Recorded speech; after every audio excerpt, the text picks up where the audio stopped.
From a very young age, I have always been something that some may call boy crazy. I loved being in love and I loved to be loved.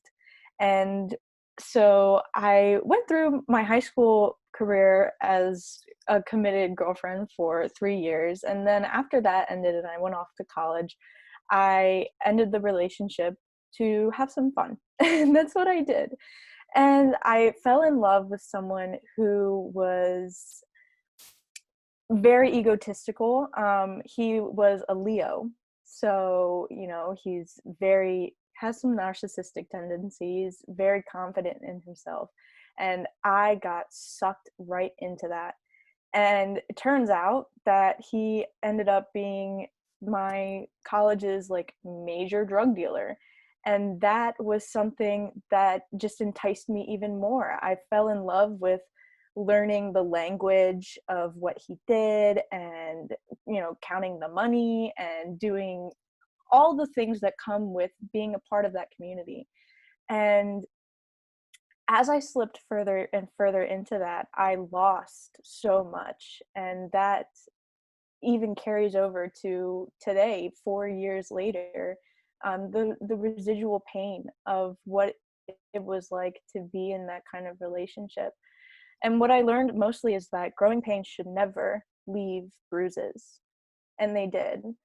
And the night that he took me and slammed my head into the kitchen floor 4 times and left uh like a abrasion on my head and left marks on my neck, my arms, and my knees, you would think that I would know that that pain should never come in a relationship or ever. And I didn't learn. And that wasn't enough to wake me up and pull me out from where I was. And after 2 days, he called me and he said, "I'm sorry, but you shouldn't have done that."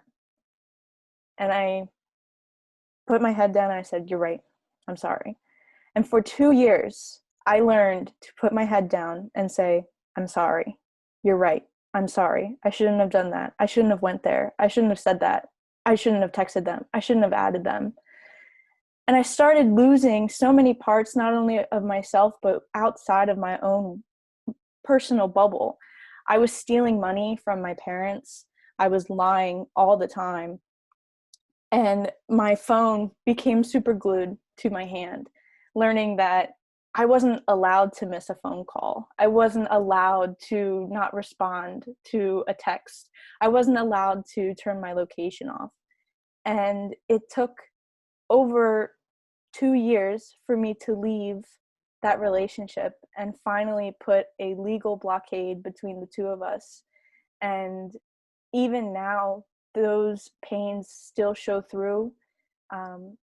When someone sneaks up from behind me and I flinch, or if someone goes to throw something at me and I turn or I crouch, those are all still reminders of what I survived and what I went through. And even though it only got physical one time, that should never even have to come out of my mouth, that it came to be physical one time. And out of that relationship, I've learned through other relationships as well to fall back in love with myself and to put on my bossy pants and to say, no, I don't want that. No, I don't want to go there. No, I think that shirt is ugly. And out of the pain that I went through, I am not a victim. I am a survivor, and I want to be the voice for other survivors out there. Thank you.